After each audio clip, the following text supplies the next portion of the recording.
It's right on the bottom.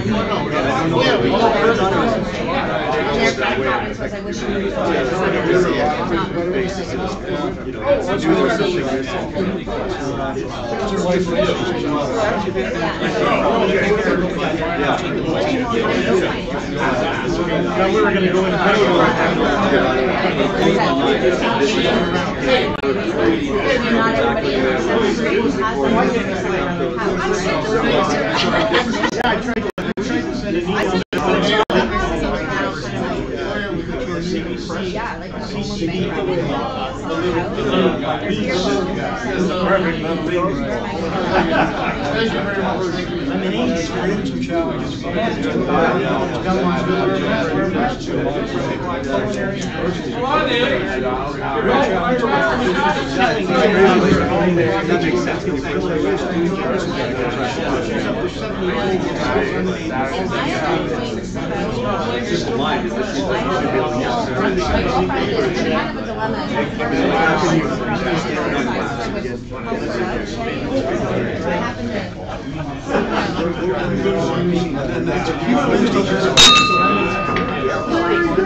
Call the meeting to order.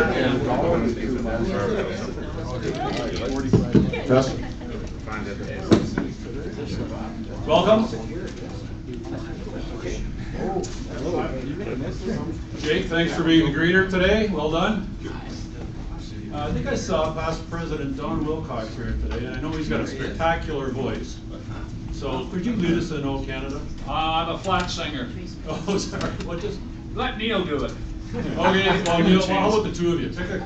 Oh, Canada, our home and native land, true patriot love, in all our sons' command.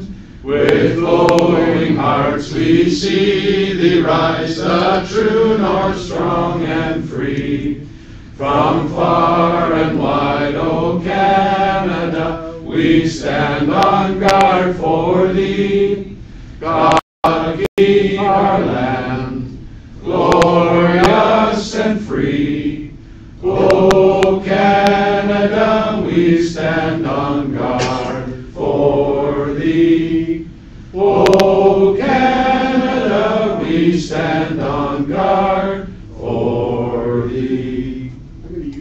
Thank you very much. Please find a glass and join me in a toast to the Queen. Oh, thank you. And to Canada. Canada. Oh, for sure. And to Rotary.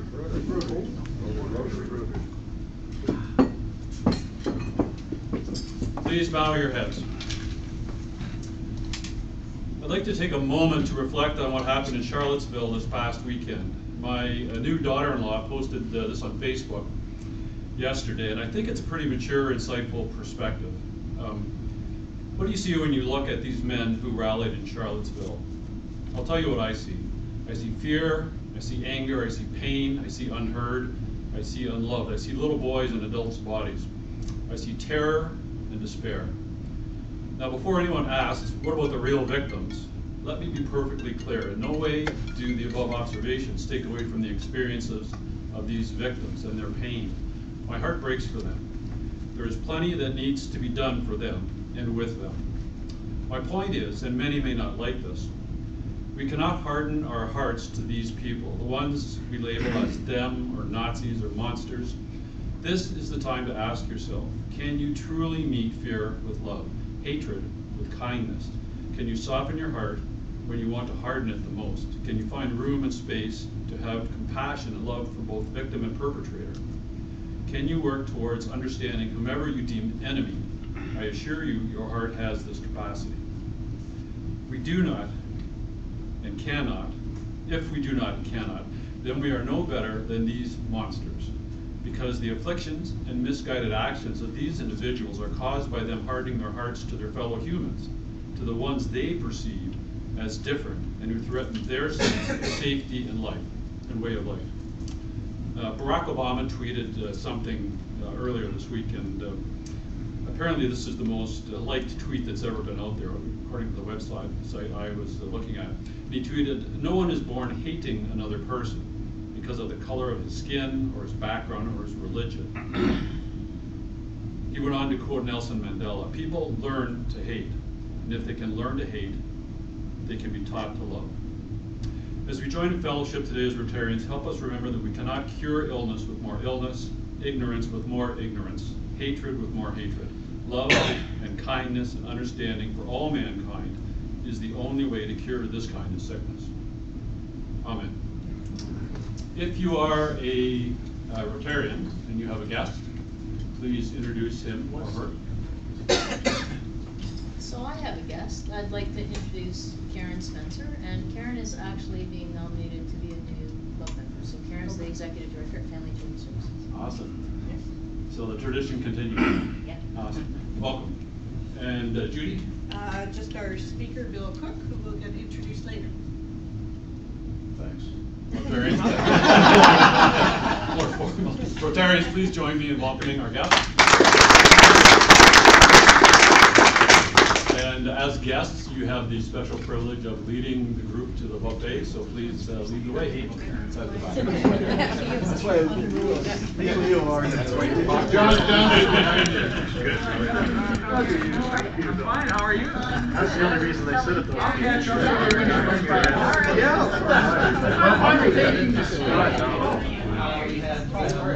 We'll see Vincent.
We're actually meeting next week.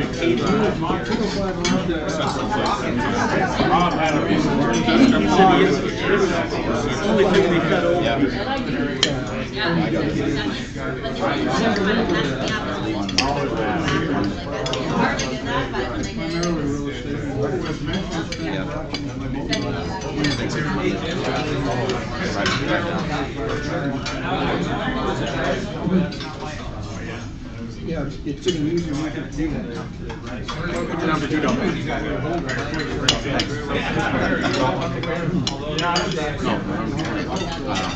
My daughter's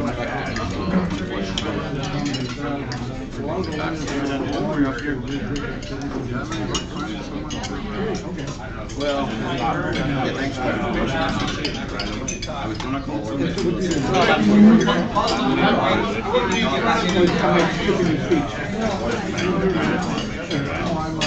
I know, I look at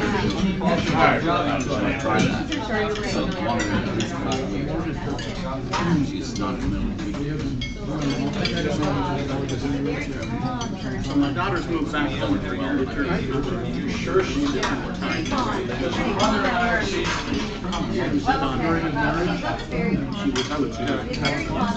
riding her bike on a trail. Went up a hill too fast, come down, and must have been sitting in a hole or something. Went over past headfirst over top of our bars, broke her collarbone. I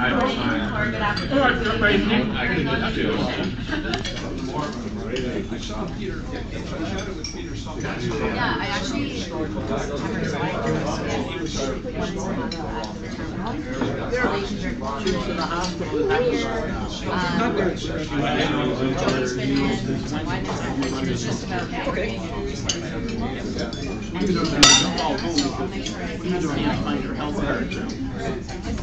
with some of the kids moving away and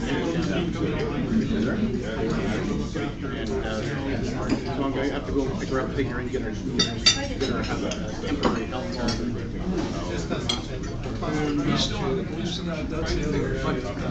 I told them, so they just called her appointment to see her own specialist for the doctor was on the 24th.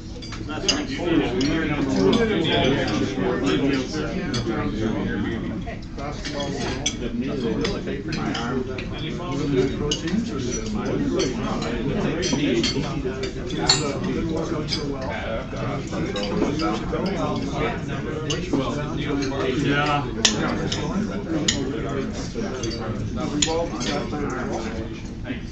So is that leaf still exist? Right. Oh, that's right. I don't need the meat, so they provide all the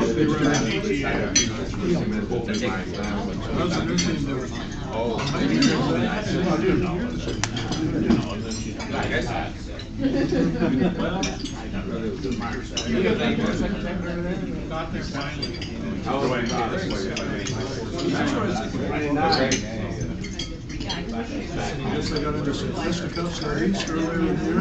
How was it? Not too long.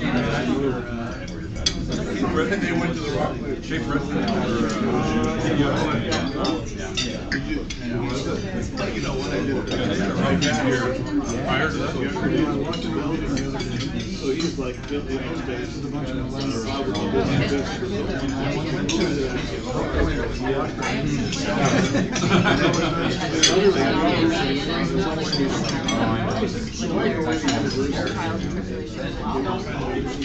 Just a different approach.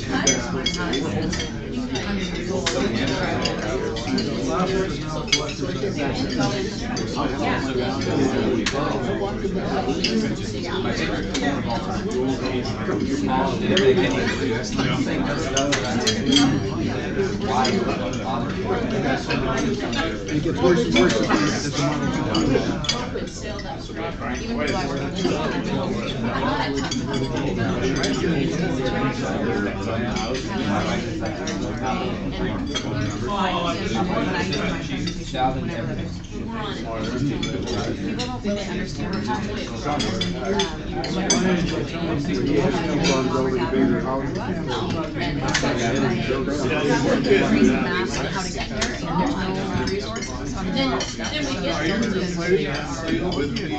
And so my dad got sick.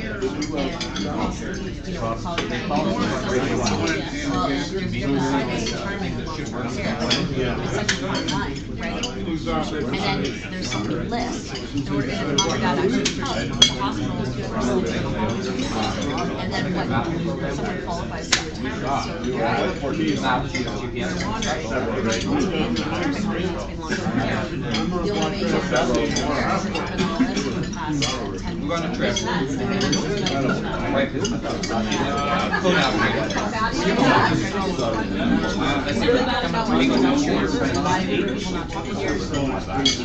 has a BlackBerry and she has an iPhone. One from one. Looking for a supervisor, whatever.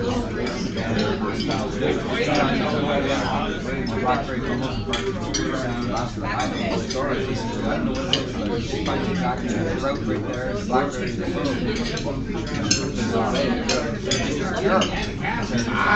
I use the 30 college. It's a relatively new one, and so it's got all the Android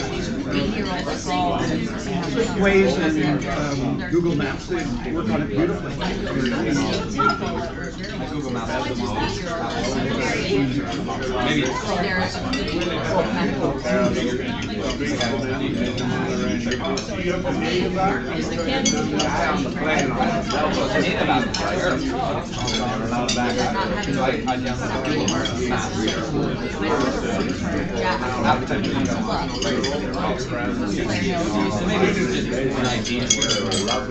Something has happened. Like I'm talking about like when I open the app, white screen,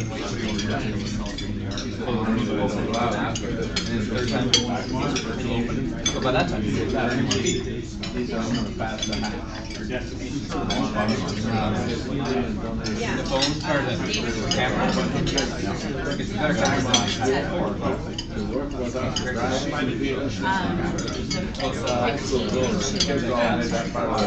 Video, I think video. I want to slow it down, frame by frame. That's all her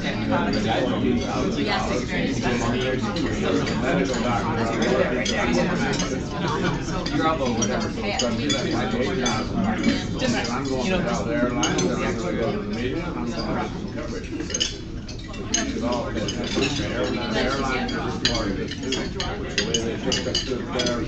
but I haven't been looking for so now is one use the other side of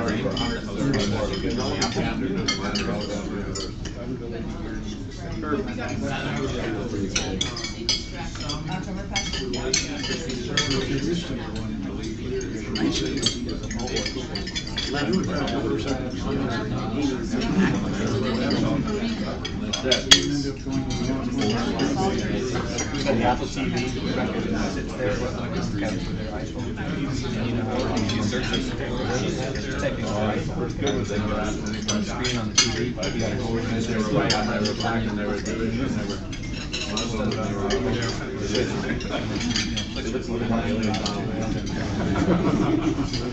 pretty cool. That's cool. He's like a normal cop.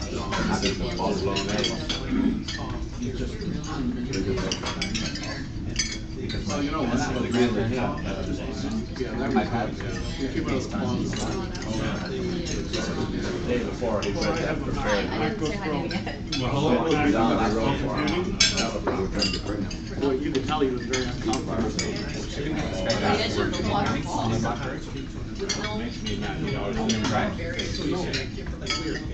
You know what I want?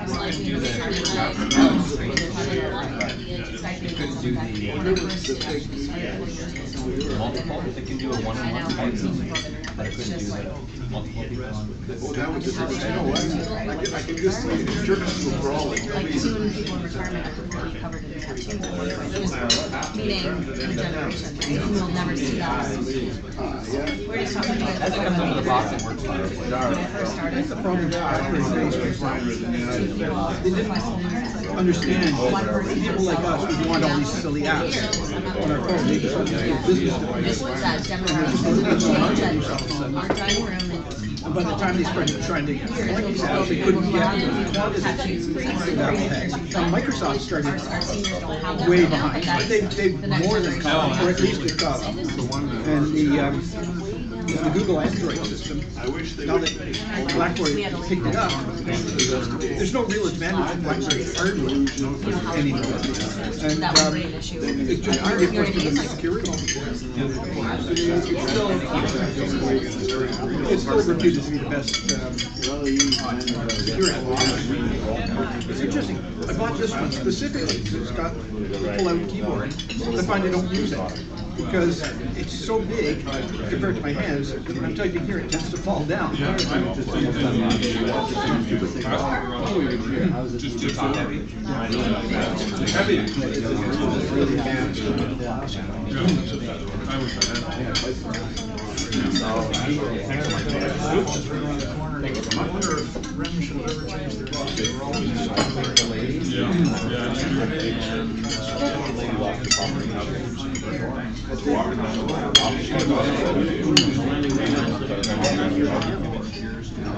Actually, in the Everglades Park, they should have not allowed travel there.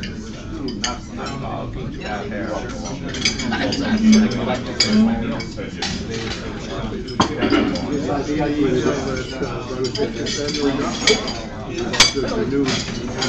We figured out what it is. Here in November, it's so cold.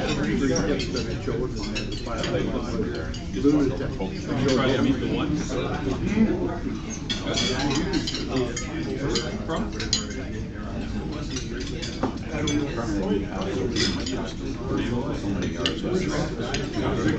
In Commerce So fast. amazing.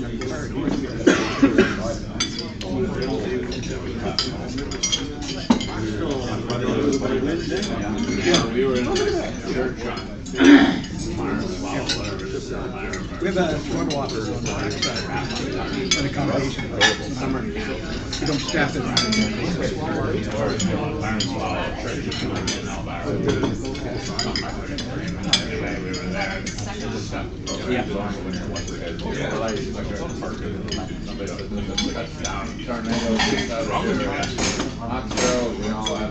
Bill, are you a copy here?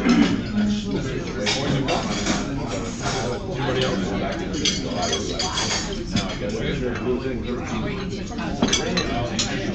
Glad you got in, are you drinking coffee? Did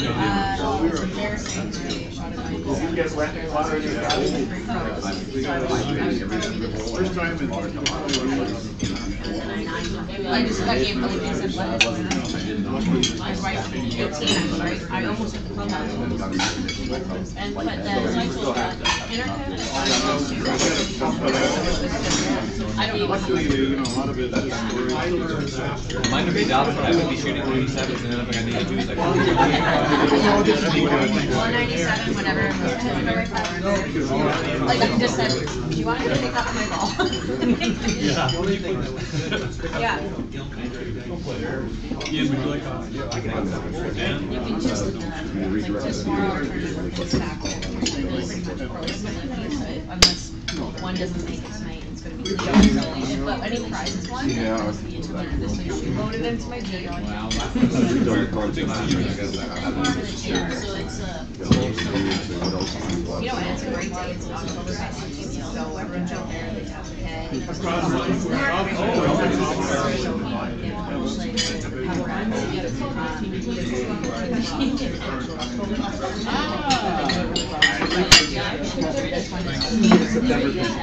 Hopefully, Leo, you ask for your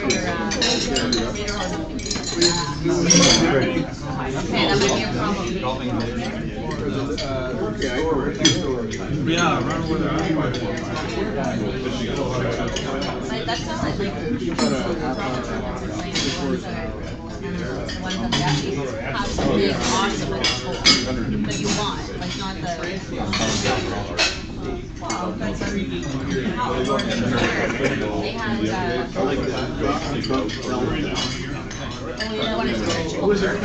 Have you registered yet? Excuse me, just So that's what I do. Is the sponsorship. So I'm guessing I won't even call you now. So is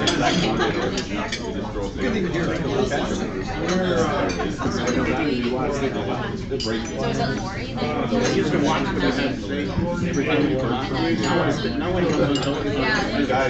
we're hosting the Women of the Year. So we're an event called Desk. So there's Women of the Year, so Roger's going to come videos. For I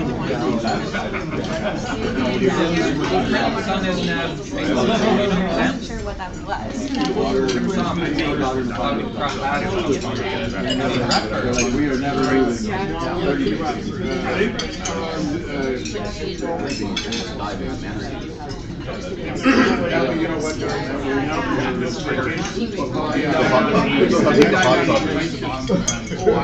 Season's over. When the bubbles in October, that's expected to see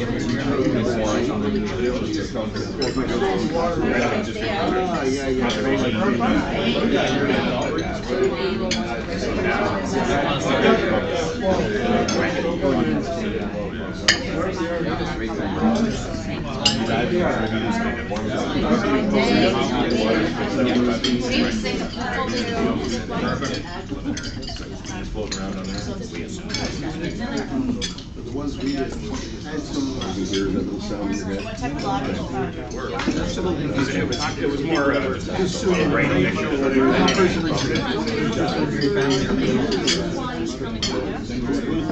American Apparel.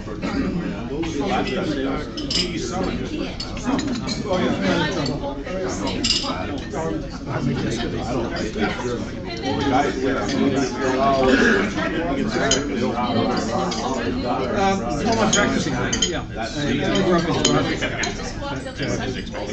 Practice here is 78.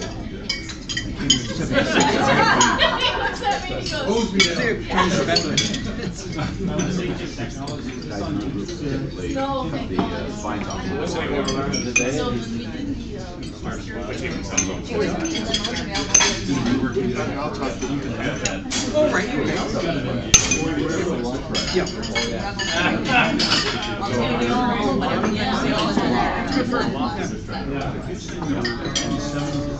Sharing. Oh, yeah. So you're going into August, we're sent for we're advertising. We're doing yeah, similar to you got kidnapped by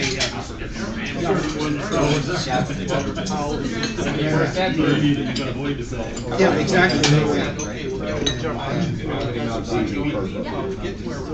then you feel pride when something happens because it's all it's a problem. Big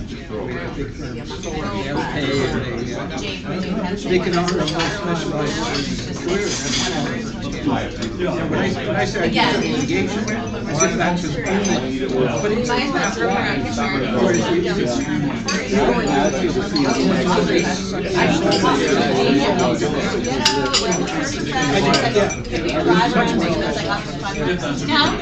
well, that's true. Yeah, I never did much specialized to that extent. Right now, She's married for 10, I've been married for 9 years.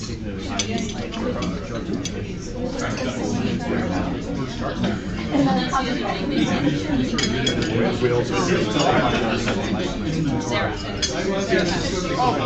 No, that's her, that's what's her name is my fault, Sarah. I don't know if Sarah. I've been talking to a couple of clients when you and you know, a couple of my friends just promised to stick around until the case is done. And then there are a number of cases that show one of the reasons we want to take over. For the experience, like I've had, I told her from my guess,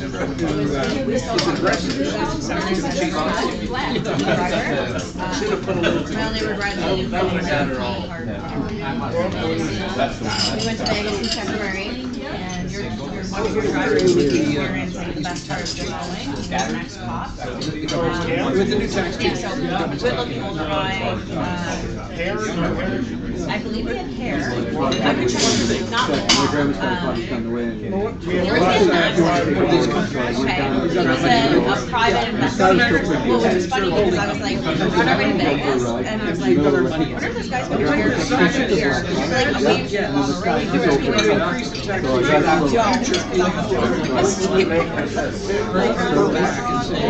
So I would prefer you go, because I don't want to arrest you. He said, okay.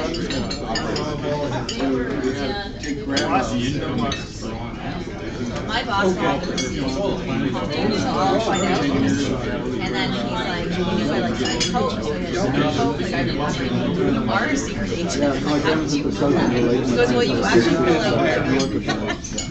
like my boss filled it out, so I'm like, kind of creepy. Yeah, my grandma's so I took a few guys, I think the retirement and I'll be happy and Yeah, absolutely.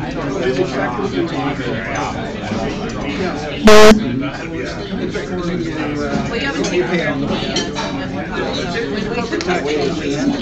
you pay the tax. No, it was the best experience.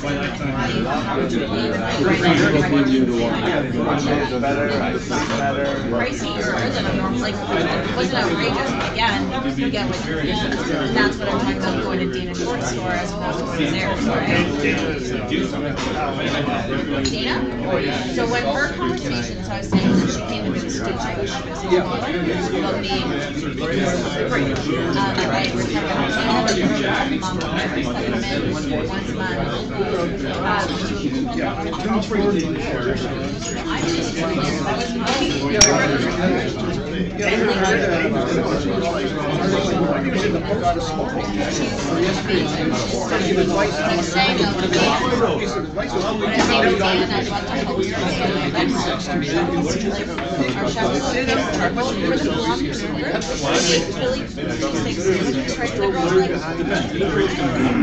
I feel like, and then we started with chicken wings, and then we have lunch, and moms ago, so I said it's a great time to group in.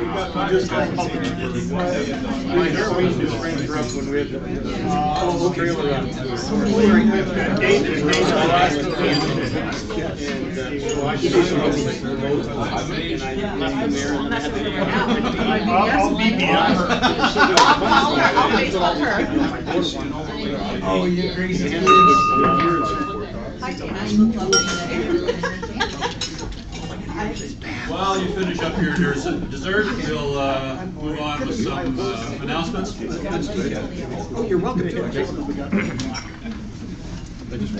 Want me to be my guest speaker? Upcoming meeting, next Wednesday, we're going to have Kathy Dick here. She's the Rotary District Governor this year, so she's going to come and do her State of the Nation address, and so please mark that on your calendar. It's always good to hear what's happening in the district and beyond, so that's next week. Allison is collecting backpacks and school supplies, and why don't you fill us in on what you'd like, Allison? Sure. Actually, Kathy and I are kind of doing it together, and Karen's here from Family and Children Services. So I just brought an example. I just went to Staples and spent $10 using stuff on the list because they've got some good sales, and I got my backpack for 50% off. But basically, Family and Children Services has this backpack campaign every year, and Dawn's daughter Tracy actually works at the foundation, and she was telling me this morning there's been 400 referrals for kids needing back to school backpacks already. So our staff are kind of meeting the need of 400 kids. So I sent everyone an email last week just to invite you to think about doing this. We've done it for a few years. We've had tremendous response from the club, so thank you very, very much for that. So there's a list of supplies. I brought some stuff on the table. Staples is having a great barbecue with ice cream trucks and all kinds of things. If you want to have your family pick up school supplies, they're doing that at Strasburger on Saturday. Kathy and I can take cash donations. You can do them online. We can take the backpacks, and we'll make sure they get to Family and Children Services. And just thanks for everybody that's donated already. I was told this morning Chuck Thompson dropped his off yesterday completely with all his forms filled out with all his supplies. I think we have Ann to thank for that. But thanks very, very much everybody for participating. I know that the kids really appreciated it, and it's so much fun to see the gym get filled up with all this stuff. Thanks, Allison. So Allison sent an email August the 11th, so look for that email if you want more details, and we can bring stuff again next week. Yeah, yep, and what's in the email is on your table right now, so. Good, great. Thank you for doing that, Allison. Great project, so it's good to get behind that. Troy is soliciting volunteers for the Pogo Run again this year, September the 10th, correct, Troy? Yeah, Sunday. You arrive between 7 and 8 in the morning. We're usually done around, I think, 11-ish. Yeah, and again, it's 7 or 8, but I'll get a better idea once we have the numbers and I get a hold of Kevin. It might be after 8 even. It depends on what he has a schedule to do. Yeah, the run starts at 9, so. Yep, and we're really we're done. We're out of there usually around 11, between 11 and 12. Pretty easy gig. I think last year I just stood there and handed cups of water to the runners as they ran by. And, made sure the table was full of cups of water. So it was pretty easy. There's an added incentive for those of you Rotarians who show up, offering a free brunch after the volunteer event. So maybe that'll do.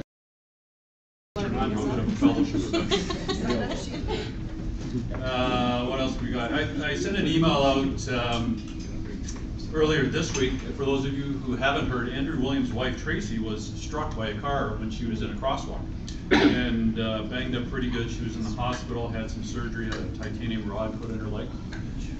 The word is now she's recovering pretty well, but it's serious.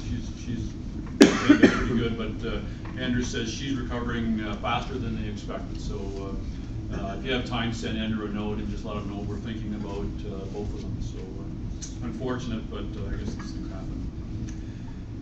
September 23rd is the Rotary District Convention. September 23rd at the Mississauga Living Arts Center. The theme is Peace Through Music. The best thing to do is go to the District 7080 website if you want information on that or to sign up. It's a good event, so if you have time that day, by all means go down. It's not far away. So Dan Poole and his band are playing.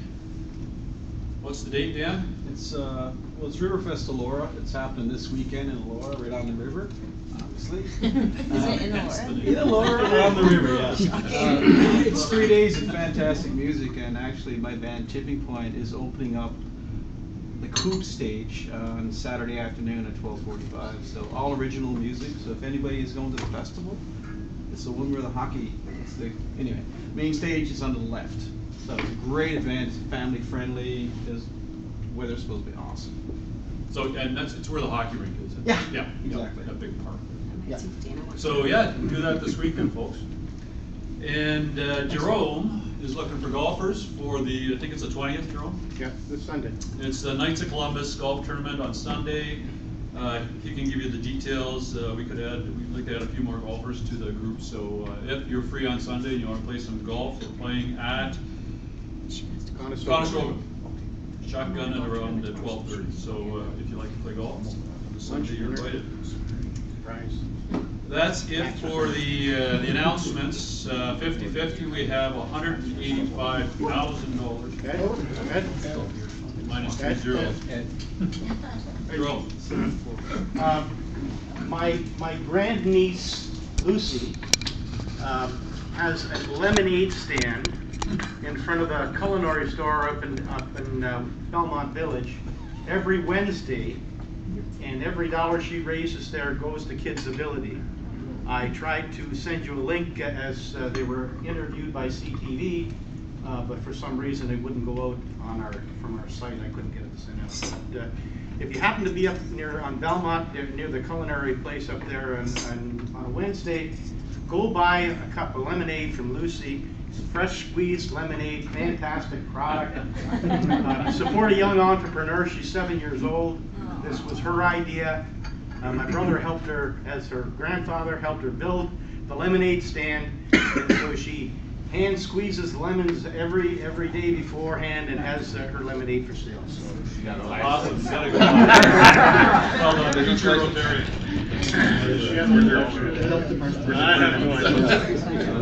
Jack. I just want to thank everyone for participating, those of you that were able on Friday night. We had, I think, a great event. Fish and chips, more fish than most of us could handle. Although I managed to clean my plate, and Leo, I didn't see much left on yours. And then we went out and played little horseshoes. We had attempted to get 2 games in, so there was kind of a rotation, but the weather prevented that from happening. We had 1. We also had prizes donated that because of the weather we didn't have a chance to wrap things up. Everton, representing Wilmot Technologies, donated a couple of prizes, as did Doug Fisher. I questioned, Everton calculated the scores. He says Ian and Allison are for some reason warranted some sort of recognition for the points. I think they're both Wilmot Technology clients, so I am having we're having an audit done. But Well, I audited the results, and they're correct. So. Are they? Oh yeah, we had the tiebreaker system, and oh, okay. Everything was correct. So, Go on, Allison. Okay. there you go. And we have other gifts at this point, unknown gifts from Doug Fisher. Right. So next time I see him, I'll gather them, and somehow we'll get out the list. Now, the feedback I got also that it was a good event that people would like to see happen again. So unless someone had a less than fabulous time. How about all the meat that was on fire? I've got my pork loin in the freezer, and Leo, you got your steak or your roast beef? Yep, my rump roast, it was delicious. Yeah, apparently from Marty from the Knights of Columbus said that we won more than our share of, don't listen to him. So thanks to everybody. The way we are handling it, we will be adding the costs of the event. Judy was there, so she recorded the numbers of members and guests. So we will be just adding it on to your next invoice. So that's for Jack and members. Yeah. So thanks, Jack, for doing that for your group. Great event, and we've had 2 great fellowship events this summer, and I think that it really adds a lot. I think that I enjoyed it. Great night out. Good. Sparks were flying with the horseshoes. Had these concrete pads beside the pits. If you hit one of those, anybody could have been taken out. Well, they're great. But we have insurance. $185 in the pot for the 50-50, and the first lucky contestant is number 729. Oh. Leo. We got to throw away that money. Avert your eyes. I hope so. Well, I can present. Ooh. That was close. 786. 786. Kathy, all right. I don't think so. be around on Saturday. No, Bosman's on 769. No, 6 a.m. 769. Right Going once. Follow. Sunrise. Yeah. No, You want to trade, Paul? try to go on it, but not, no, I won't set it. Well, you're due.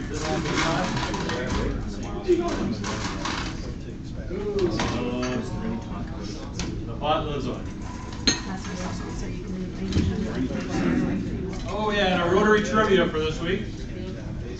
In which state was Paul Harris raised? Illinois. Anybody else? Wrong. Illinois is wrong. Indiana. Nobody? Relaxed. New Jersey. No, keep going. Ohio's done. North Dakota. Think east. New York. New Jersey. Massachusetts, Ohio. Texas. New York. Texas is east. No, listen more. Maine. New York. No, keep going. Rhode Island. You guys are Virginia. Vermont. Vermont, we got it. There we go. Oh, the only one left. And your prize is My Road to Rotary. So you can learn more. There you go, Simon. You share it with somebody when you're done. Yeah, he had a very interesting life. It's a pretty neat book. He came from a very humble home. His parents had some issues, and the mother went to California with the daughter, and his father had some emotional issues. So he was raised by his grandparents in this rural village in Vermont.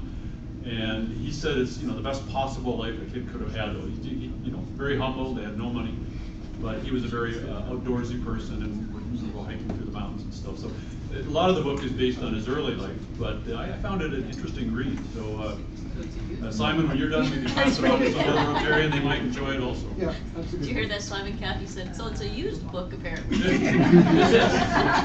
Gently used. Yeah, if you see anything personal in there, just tear it up. Christy, I think it's your job today to introduce Bill. Okay.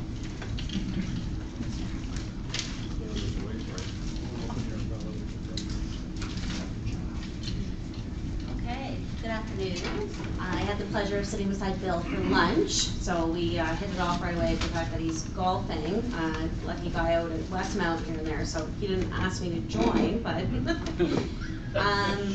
Bill is a licensed mortgage agent, and he's the co-owner of Dominion Lending Centers in downtown Kitchener. He's been doing that for over 12 years. He's a graduate of the University of Waterloo. Bill has lived and worked in the Tri-Cities for more than 25 years.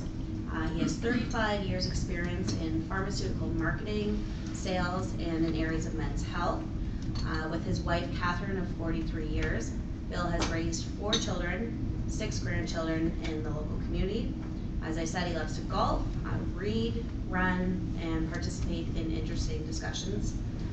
Today's talk focuses on the factors that lead to outstanding performance among teams and the influence of trust on business operations. Welcome to the front. Thanks very much. How much time do I have, Christy? An hour. I don't know. We leave at 1:30. About 20 minutes? Yeah. My oldest boy's a pastor up in Aurelia, and his challenge is to get everybody out in time for lunch. So he deals with this issue all the time. I just got told by Ian that my challenge is to keep everybody awake. And so having already eaten, I don't have to sing for my lunch. This is just a great opportunity. In getting ready for this chat with you today, I got to tell you the truth. I feel a little bit like a mosquito in a nudist colony. I think I know what I want to do, I'm just not sure where to start. Now, that's not to say I'm thinking of all of you in the nude, although I'm told that's one way of getting rid of some of the nervousness associated with events like this, but why don't we try and start here. As Christy mentioned, I spent a lot of time in the pharmaceutical industry, about 25 years with Johnson & Johnson. Anybody know this book, From Good to Great? It's a little dated now. It's going on about 20 years old. But it was an attempt by Jim Collins, with the database that he had, to take a look at what makes companies and organizations outstanding in terms of performance. That is, those companies that achieve market value far in excess of that which anyone would expect, generating revenues that are far higher than anyone would expect, and see if there was a tie that binds those companies together, that actually separates a good company from a great company, or vice versa. Johnson & Johnson was actually featured in the book. They didn't become great, interestingly enough. And Jim's comment was that sometimes very good companies, the fact that they're very good is a holdback and keeps them from becoming great, because they can become satisfied with being very good, rather than taking those leaps that make great companies. So I was told by Jake that we have a great, diverse level of expertise and a lot of business expertise here in the room. So let me ask you folks, just to try and get you involved and keep you awake, if you had to pick one factor that you felt would make your business or a business you've been associated with great, what would it be if you had to pick one thing? Your people. People. What about people? Looking after the people that work in the company. Right, looking after the folks that you have. Yeah. People set you apart. Anybody else? Being innovative. Being innovative. Always being aware of what's happening in the industry and changing over time. Right, and this is a center of excellence. So we see this so much in KW, where firms are focusing on innovation as a key factor in making them great. Exactly what I was going to say. Innovation, people, innovation, anything else? Passion. Passion. That's interesting. Culture, passion. Trust, building trust. Sorry? Building trust. Didn't hear you. Building trust. Building trust. So we have passion and trust and people and innovation. Well, I thought what I would share today is some of the experience that I had with J&J in terms of how they really tried to set themselves apart. Anybody here with Johnson & Johnson before I start? I don't want to speak out of turn. Are there any lawyers, other than Simon, any lawyers in the room? I may need civil help after I finish all of this. But let me, if you'll allow me, let me walk you down through this. One of the things that I really took notice of in my interest of what sets companies apart, and really successful companies, was first of all, support processes, and an understanding of key support processes to sustain and support a business. And that related to two things at J&J. One thing, identification, sustaining, and continuously improving their processes, first of all. And then they measured the degree to which those processes were spread throughout the company and absorbed by everyone in the company. And so they really took a look at the business, and for all of you as business people, this may be of some interest. They took a look at the company in 7 different areas. They started with leadership.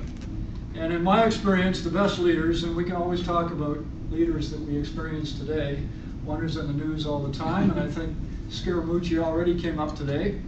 But the best leaders that I encountered at J&J had 3 distinct qualities. They were absolutely honest, they were transparently human, and they were genuinely humble.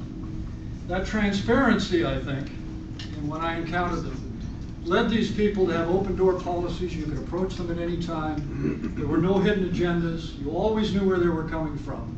And I think coupled with the honesty and the humility drove them to accommodate and deal with a lot of different people throughout the organization. And they worked with people very, very well. But those 3 qualities represented the best leaders that we came across. From the point of view of benchmarking, J&J was heavily into not just results benchmarking, but process benchmarking. So if they ran across a company, even a company in a different industry, who they regarded as experts in that particular area, we can talk about supply chain management, communication, relationship management, anything along those lines, they'd intentionally go and ask for permission, spend time in that firm to do some benchmarking on process to determine whether or not they could accommodate some of the things that they saw in those industries. And this happened frequently when I was with Johnson & Johnson. Innovation was mentioned. And I was fortunately a member of a worldwide team of people who traveled through J&J companies for the purpose of analyzing those companies to make them more competitive in terms of looking at those firms and the things that they did. Of the senior directors and managers that I talked to in all of those companies, over 85% of them said that innovation was critical to the achievement of their strategic plans going forward. Fewer than 30% said they did it very well. And when they commented on that, I think it was directly related to the fact that there was no distinct process for innovating in place. in terms of how to do it, how to generate ideas, propagate ideas, and execute ideas, nor was there a culture that accommodated those ideas and the change that was necessary moving forward. But J&J used to reward their people on 3 levels related to innovation that came throughout the plant, having taught the process that we used consistently. Innovations were either routine, substantial, or transformational. Routine innovations were things as small and coming from the back, turning flip charts over to use the other side of the page so that we save paper, right through to transformational innovations that changed the entire culture and changed the company relative to our market position in the Canadian market. Human resources at J&J was based on a concept of self-esteem for all of the individuals in the plant and the employees. Self-esteem at home, self-esteem in the workplace, and self-esteem in the community. And they had a distinct process related to ensuring that people felt as good about themselves as possible in the workplace and the community, which is a key function of Rotary, as I understand it, in order to get the most out of people going forward. And of course, we can talk about customer relationships and business models. One of the things that I took away that I've carried through to all of the businesses that I've been involved in, and I make no claim to fame or have no special knowledge beyond having to be gainfully employed for about 45 years in 3 distinct industries, my only claim to fame. But some of the processes that I picked up in J&J I took with me, and this is one of them that I wanted to share with you here today. This is not a new concept, and it's not new information for anybody who's been in business. Anybody in the mortgage business here? Oh, that's good. One of the things that really bugs me about being in the mortgage business is that every year, we as mortgage brokers and agents in Mortgage Professionals Canada wander off to a convention every year to talk about the relative market share that we own in the $500 billion industry in mortgages that serves the Canadian public. The banks own about 60% of that market. Mortgage brokers own about 35%. And so we're constantly talking about how to grab more share. And one of the things that comes up among panel members is, well, we'll just provide more service. We'll outservice the banks, which to me was a ridiculous concept, because it's not as though the banks don't provide good service to their clients and work on it every day. So one of the things that we learned at J&J is that you cannot describe your product or service in terms of relative degrees of goodness. It just doesn't work. Somebody may name a business that you're involved in here in town. Anybody? Any volunteers? Ian? Company? Civil engineering. Civil engineering. So your product or service is? Consulting engineering service. So you can't say we have the best consulting engineering service in the city. We can. You can, but it means absolutely nothing. So what we learned was that quality related to product, and I hope this is a takeaway for you because it meant so much to me, is really based on 4 absolutes. The definition of quality, we learned, is conformance to customer requirements. And so the essence is to try and determine your actual customer requirements now and anticipate the ones they're going to have in future. The latter part of that, being able to anticipate what your customers are going to need from you down the road, and defining that better than your competition, makes you better than your competition in terms of meeting those needs. You meet those needs first time, every time, on time. And I wish that the companies I work with now had that attitude and could do that. The system by which you do that is a preventative system. So you don't stand over your employees and say, are they delivering our requirements today? Or if you're making a product, you don't necessarily go through military inspection to ensure that those products are meeting your client's needs every time that product comes off the line. You're actually creating a system or a process that prevents those non-conformances from happening in the first place. And if you think about that in your own businesses, that's critical. Any accountants or finance people in the room? Great, yeah. So you'll get a kick out of this. The cost of quality is the sum of 2 essential things. One, the price of conformance. That is all of the money that you pour into your business to ensure that your processes are running smoothly and you're meeting your customers' requirements. Plus the price of non-conformance. And that latter price is the cost of doing things wrong. That's rework, that's back orders, that's returns, that's downtime, that's machine downtime, it's vacancy days among your sales staff. It's estimated in most companies that that number represents 25 to 30% of your gross revenue. Just a small number. And so the initiative at J&J, in any business, was to try and identify those non-conformances, eliminate them, and drop them right to the bottom line. That was the key focus in process management within J&J. And it was interesting to watch this process because everybody in every department was vested with the responsibility to first of all identifying their 2 or 3 top key support processes, and then identifying the non-conformances that were associated with those processes and trying to eliminate them. And we did that in sort of a 5-step process. So you identify the non-conformance, you measure how bad it is.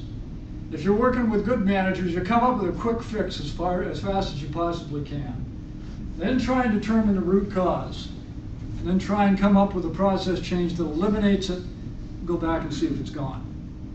So all over the plant, when you walk through the plant, you saw these measurement charts.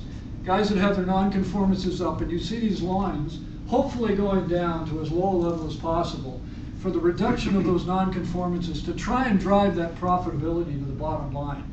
And we've got a lot of funny examples of how that was actually done and things that guys were measuring, but given the time that's in front of it, I won't take you through all of those. But this process alone is something I've taken from business to business to business because of the impact that it's had on our bottom line in trying to get rid of the non-conformances that we have relative to whether or not we're meeting our customers' needs. It's a very powerful process that's worked out very, very well for us. Relative to people, we looked at people in 5 different ways. The acronym is GUIDE. And when we work with people, and I was in marketing and sales, we looked at the growth potential of the individual. We looked at how much understanding they had of the job they were in. We looked at the insight they had into their own performance, the desire that they had for the job, and their level of self-esteem. Desire was critical for me because attitude is the only thing over which we have 100% control when we work for people. You can change things immediately every day depending upon how you feel that day when you go into work. And as we looked at GUIDE, these were the things that drove our individuals. Now this gets a little humorous because at J&J, every individual in the plant was color-coded in the operation. I don't know, has anybody seen this before? We actually plotted potential against performance. And so as an example, when you looked at potential, you went from green, blue, yellow, and red. So green was somebody who could move up right now. These people are ready to go. Blue, you were almost there. Yellow, be satisfied with where you are. And red, anybody insurance in here? Red, wouldn't you really rather be selling life insurance? And I only say that because my brother was the executive vice president of State Farm. So I usually use life insurance along those lines. When they looked at performance, it was very, very similar. Green was outstanding. Blue was above average. Yellow, you're meeting your expectations. And red, would you really rather be selling life insurance? So when you plotted these things one against the other, what you ended up with were 4 quadrants. And every manager had to do this. At the start of the year, you had to place your people on this quadrant and provide it to your supervisor and the directors of the company. So you ended up with stars, workhorses, problem children, people that had high potential but relatively low performance, and those folks who would really rather be selling life insurance. The planned turnover rate at J&J was a planned turnover rate of 10 to 20% in every department. You intentionally were going to lose 1 to 2 people out of the 10 that you managed, either through promotion or in getting rid of your dead wood. Now, the managers, the senior managers for meetings like this, conferences, and the things that Rotary would go through, actually carried these charts in their pockets for elevator conversations, for conversations over the coffee table. You didn't necessarily want to have a conversation with Ed that his manager would hope you didn't have if you were the president of the company and the guy was dead wood instead of a star. Entirely different conversation when you meet that person at the lunch table. And so we had to present these to managers on a daily basis to maximize the contact that they had with everybody in the plant in order to ensure that we were getting the most out of them and we weren't interfering with plans relative to people development within the company. Now, I don't know if you want to do this with your staff, but I still do it on occasion with our staff, and it works like a charm. So some of the process is related to people. Getting into the area of high performance after this, and somebody mentioned trust, was then really a function of 4 key steps. You had to have management staff who could communicate your short and long-term objectives, the vision for the company from your leaders. You then wanted to put people in place, but not just people, the right person in the right job at the right time. Train and enable those people as a 3rd step, and then provide the coaching and counseling that was necessary for them to succeed on an ongoing basis, all filtered through this atmosphere of trust, which in J&J was a cultural thing. So when we talk about trust, what is it that people trust in? When you trust people you do business with, Ed, or you trust people in Rotary, or you trust your employees, in what is it you're trusting in? Honesty, integrity. Which are parts of your character. And what else? If you pick a supplier, what else are you trusting in? That they'll do what they say. Performance. Reliability. Right. Reliability. And so Stephen Covey wrote a book recently called The Speed of Trust. And he analyzed the impact of trust on business operations. And as Ian has mentioned, the first aspect that people trust in, according to Covey, is your character, your integrity, your motive, your intent in doing business.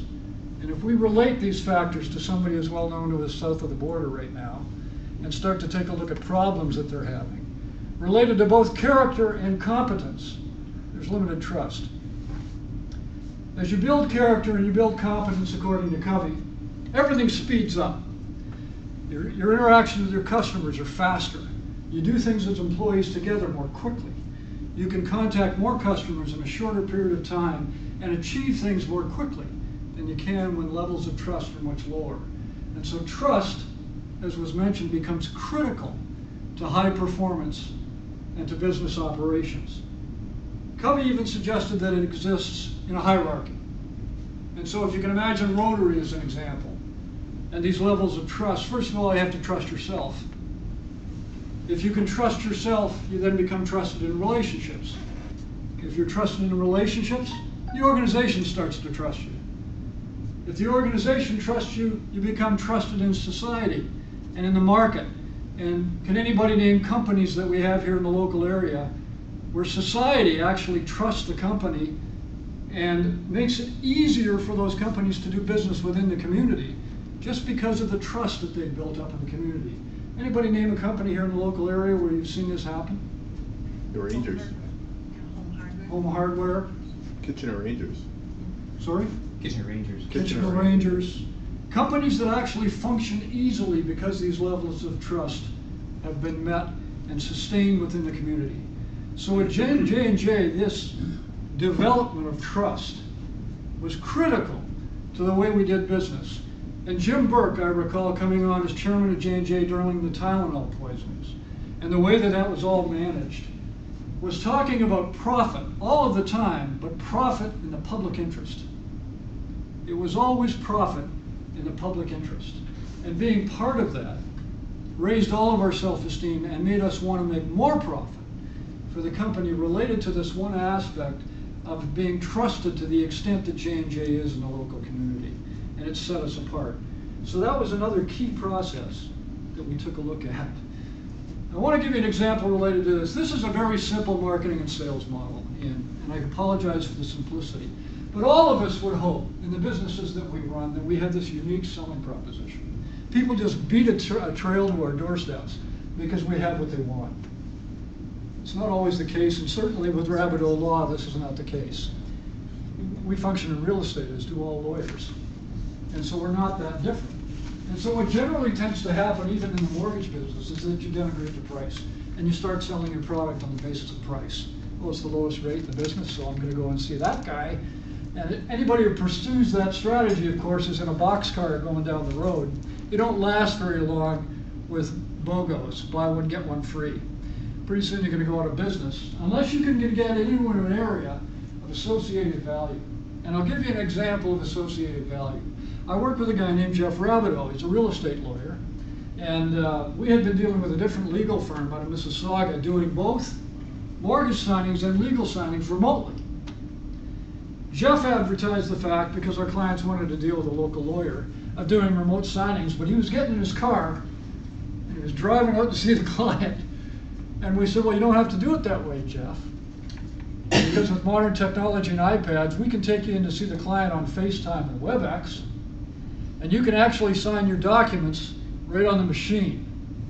Just hire a commissioner, because as Simon will tell you, we have to deal in wet signatures and witness signatures. Suddenly, we've expanded Jeff's territory, because now he does 60% of his signings remotely on an iPad anywhere in Ontario with a network of commissioners that he has working for him. He doesn't have to go anywhere.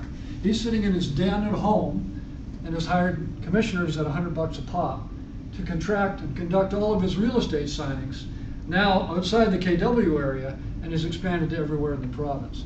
That is an example of associated value. That has become the business. We're no longer up here. We're now in the business of remote signings. We're franchising it out. It's become the business. And it radically changed the way he does things, and it tripled his business, just as a result of that combination. The other thing that I look at, and one of the last things I want to show you today, is this thing I call the R factor. And for us, it was the relationship factor. Everything else aside, if you can't create a better mousetrap, most of your customers do business with you because of the relationships that you have with them. And we had a specific process of developing this that we picked up from a company called Communicare. Most of us tailor our presentations, our product presentations, to a client's tangible needs. Simon does litigation, and his presentations are tied to litigation he can offer. The added addition to this is to take your presentations and tie it into your client's intangible needs, their behavioral needs. And we do that in order to build and strengthen the relationship we have with the client, where they're doing business with you because of the relationship that they have with you. So we use this quadrant. Now, there are a lot of quadrant models out there that people have seen in business. If you're in sales, you see these all the time. But this one was pretty simple.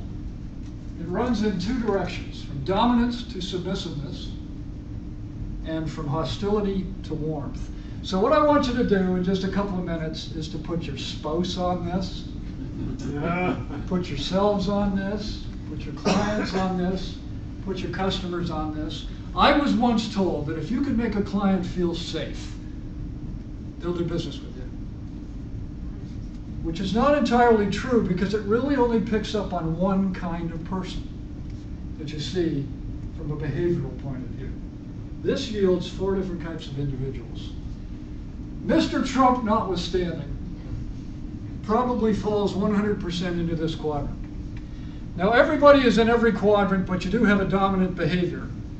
And in this behavior, you see people who are controlling and domineering and insensitive to others.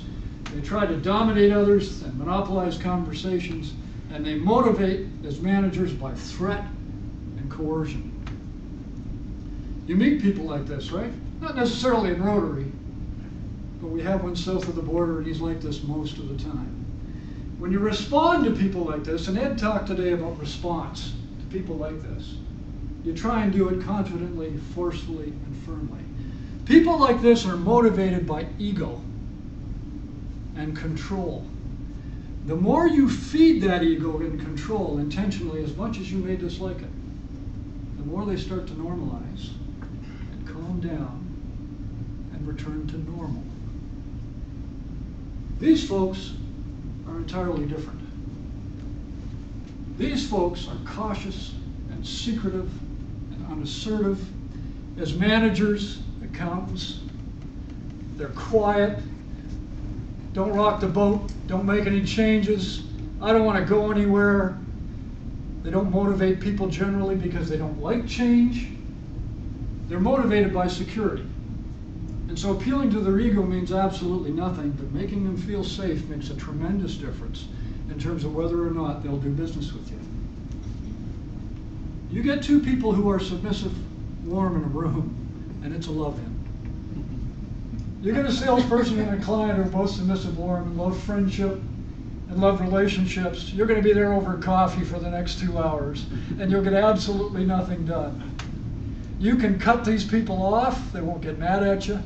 You can direct them, they'll love you. You can shorten things up and get things done and helping them out to address that need and still accomplish things. Generally speaking, in terms of teams, if you have all 3 different types of behavior on your team, you end up with a strong team, because you get people who don't like to rock the boat. You get these guys who are ego-driven and these people who are ego-driven to really drive the company forward.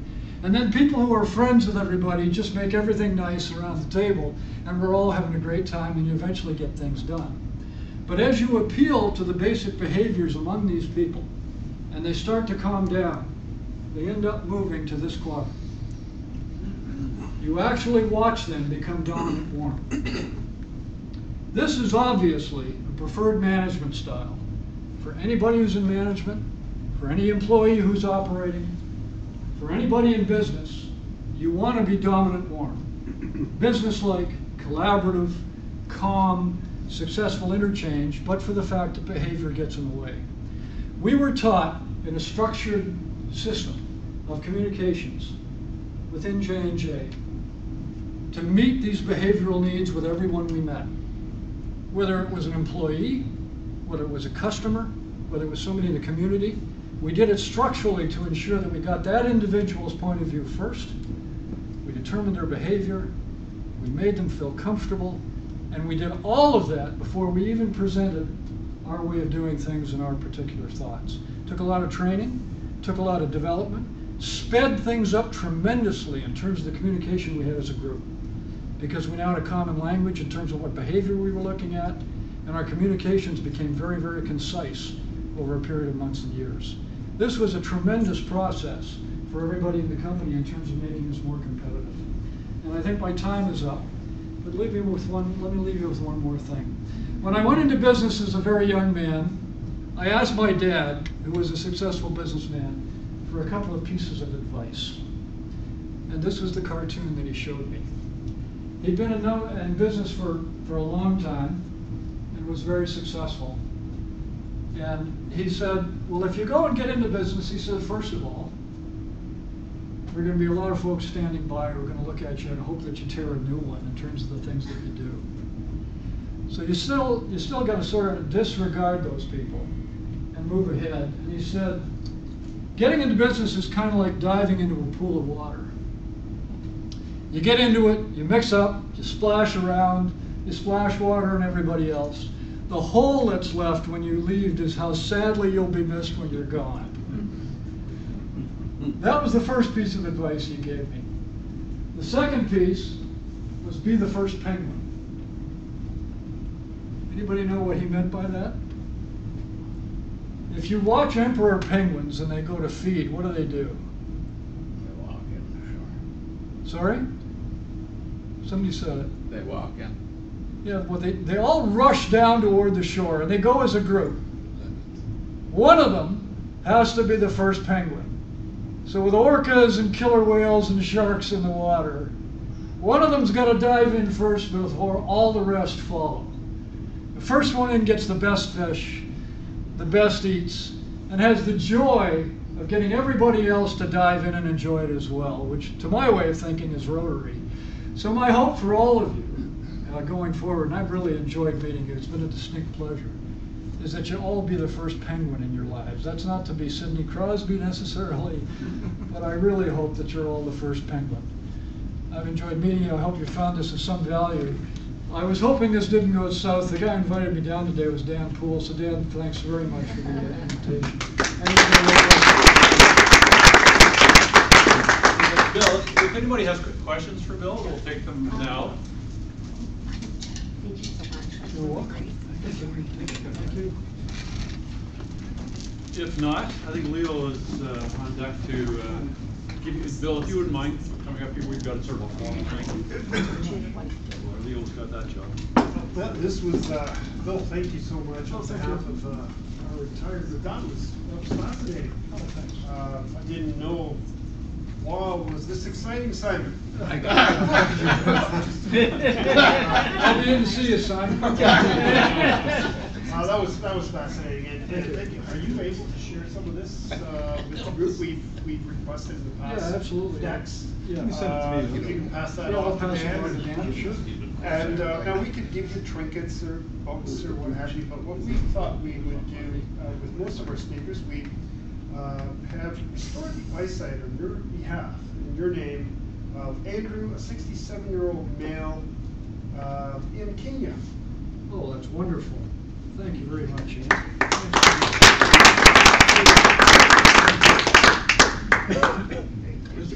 This is particularly special for me because we live with my wife's 89-year-old mother-in-law, and she developed a condition called giant cell arteritis, which is not arthritis, but an inflammation of the arteries leading to the eye.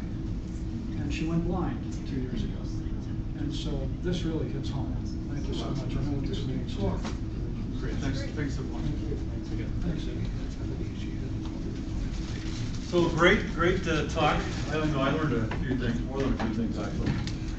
If there's nothing else for the good of Rotary, meeting adjourned. Yeah, I'll fire up.